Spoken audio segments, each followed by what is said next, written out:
नाज़रीन कराम, 27 फरवरी को तहरीक लब्बैक पाकिस्तान के सरबराह हजरत अल्लामा हाफिज साद हुसैन रिजवी साहब ने अवामुन नास की तकालीफ को देखते हुए जो भरपूर शटर डाउन हड़ताल का ऐलान किया है, उस हवाले से मैं कौम को एक पैगाम देना चाहता हूं। सुबह सुबह आटे के लिए लंबी लाइनें लगी होती हैं, एक तरफ मर्द हज़रात मौजूद हैं, एक तरफ खवातीन मौजूद हैं। पर्दादार खातून जब घर से बाहर निकलती है तो खुदा की कसम दिल खून के आंसू रोता है। इस पेट की खातिर 4-4 घंटे लाइन में खड़ा होना पड़ता है उनको। उनमें बूढ़ी खवातीन भी हैं, जवान भी हैं, बच्चों की माएँ भी हैं, बिलखते हुए बच्चे उनके साथ होते हैं। इधर बूढ़े खड़े हुए हैं। क्या है जनाब, 10 बजे ट्राली आटे वाली आएगी, अब 4-4 घंटे आटे के लिए लाइन में लगना। नाज़रीन इकराम, हम एक ज़री मुल्क में रहते हैं और यहां आए रोज अखबारात में ये खबरें छपती हैं कि जनाब 5 बच्चों की मां ने बच्चों समेत नहर में कूद कर जान खत्म कर दी, खुदकुशी कर ली, अपने आप को मार दिया। इधर 5 बच्चों का बाप, 6 बच्चों का बाप अपने बच्चों को अपने हाथों से ज़िबा करके उनके गले काट के खुदकुशी कर रहा है, खुद अपने आप को खत्म कर रहा है। क्या है, खाना पूरा नहीं होता, बच्चों की भूख बर्दाश्त नहीं होती, बच्चों का बिलखना बर्दाश्त नहीं होता, बच्चों का रोना बर्दाश्त नहीं होता। क्या है, हम मुसलमान हैं, हम पाकिस्तानी हैं, खुदा की कसम दिल खून के आंसू रोता है।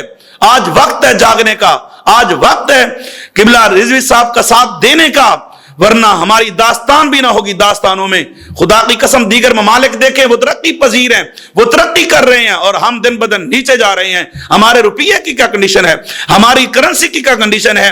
आज भारत वो हमसे कितना आगे जा चुका है, नेपाली सिक्का कितना आगे जा चुका है, या बांग्लादेश का पैसा कितना ऊपर जा चुका है। हम दिन ब दिन नीचे जिल्लत की चक्की में पिस रहे हैं। हमारा कसूर क्या है? क्या हम सिर्फ पाकिस्तानी हैं? हमारा यही कसूर है?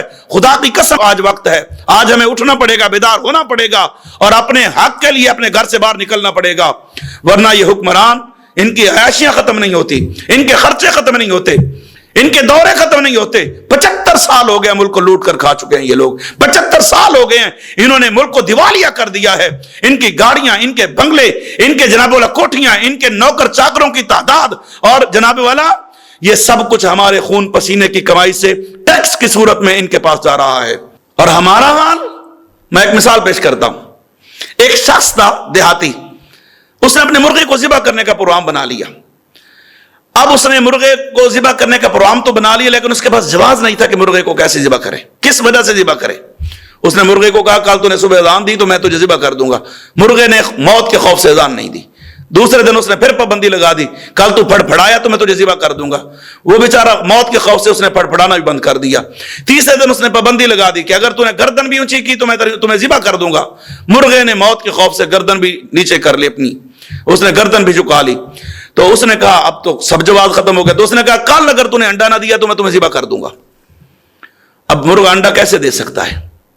मुर्गा रोने लग गया। तो उसने कहा मैंने तेरी अजान बंद की, फड़फड़ाना बंद किया, तेरा तुझे गर्दन उठाने की पाबंदी लगा दी, तो तू तब नहीं रोया। अब अंडे की मुझे पहले दिन ही समझ जाना चाहिए था कि तू मुझे ज़िबा करना चाहता है। तो काश मैं अपनी अजान तो ना छोड़ता।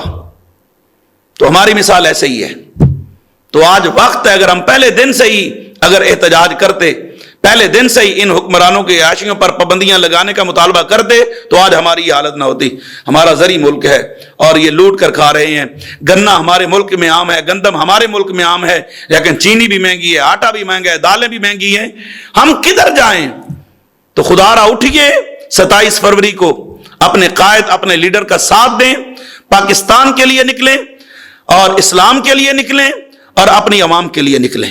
अल्लाह हाफिज।